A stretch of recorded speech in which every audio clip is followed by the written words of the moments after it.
This is the new Fujifilm X-T5, and mounted on here is one of the newest pro level lenses that you may or may not have heard about. It has an f1.2 aperture, 75mm, and it only costs 550 bucks. This portrait beast is the new pro level lens from Viltrox.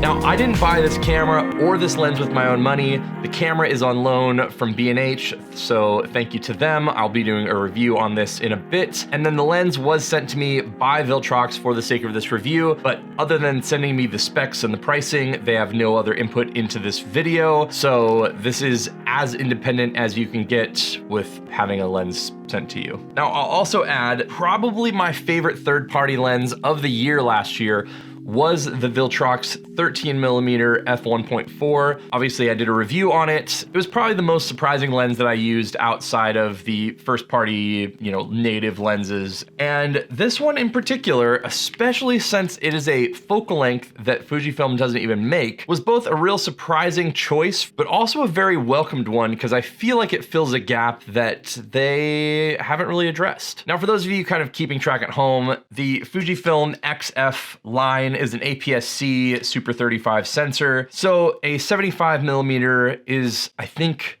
if my math is correct, 75 plus 37.5 is what, 112.5 as a focal length. 112.5 isn't exactly 105, which is kind of the closest focal length, and it's also not 135. So it's kind of bridging the gap between that 85mm with a 56 that Fujifilm currently makes and that 90mm f2 that they also make, but is giving you that 112 or so focal length at a 1.2, which is going to give you a lot better low light performance, obviously as a stop and a third, but also is going to give you a lot more bokeh and, shallow depth of field. For both reportage and a portrait lens, this is actually a really, really sweet choice. I've typically been using an 85 as kind of like my telephoto length, but there are definitely times where even 85 isn't long enough, and I really wished I had had something else, which is why I recently purchased the SONY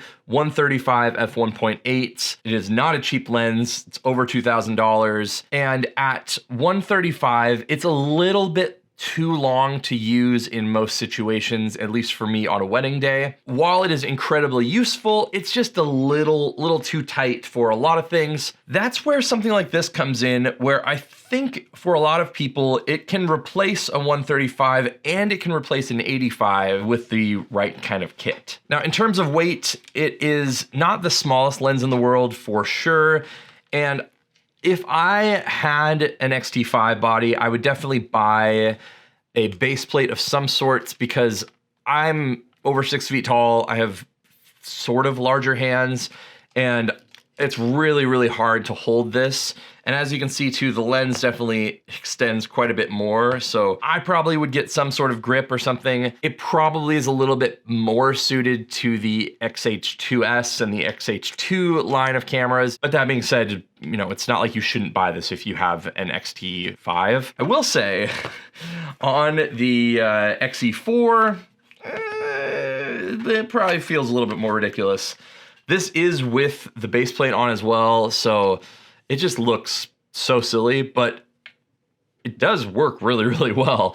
It's just one of those kind of funny to look at how small this little body is with this big lens. I probably wouldn't want to carry it all day long around my neck. I did go on a few walks with my family and it just wore it around my neck, and it wasn't the worst thing in the world for sure. So at least just know that going into it. Now, as far as build goes, it's another one of those, if you blindfolded me and just told me, hey, this is a new lens that Fujifilm came out with, I would definitely believe you. It's a metal construction. Clearly, you have a metal mount, you have all the contacts, you have a USB-C port, which allows you to update any firmware that's possible. You have a clicked aperture ring. It's not heavily clicked, but it's also not completely fluid. So that's one of the things that Sony does a really good job of, is giving you the opportunity to use either clicked or non-clicked apertures. This is kind of sitting in the middle where you could probably kind of stop down, but I can definitely see myself accidentally bumping this in,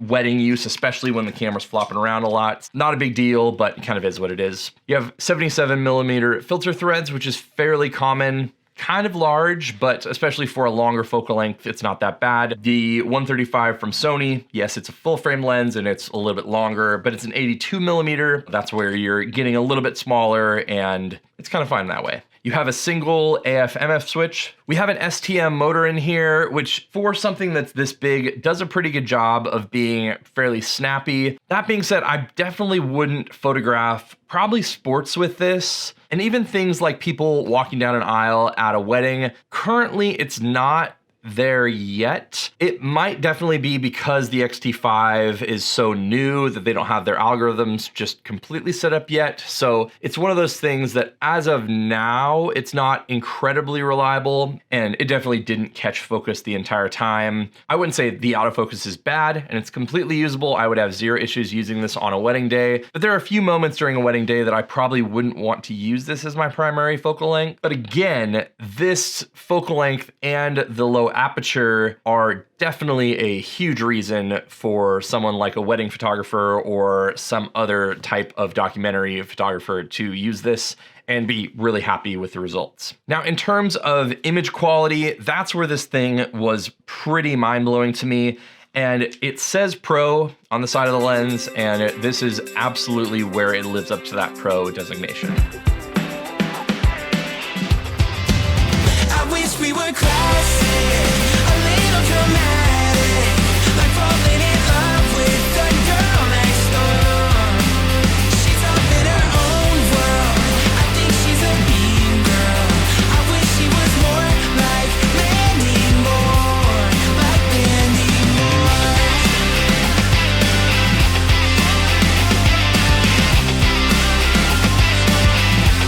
Like Mandy Moore.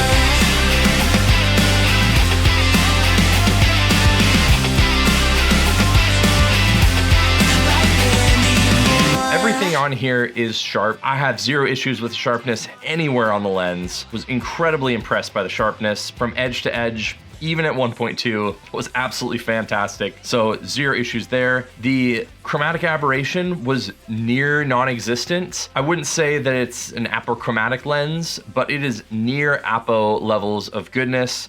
So even at, your longitudinal chromatic aberration, it's very, very minimal. It definitely has vignetting at 1.2, but it doesn't have any distortion that I could see at least.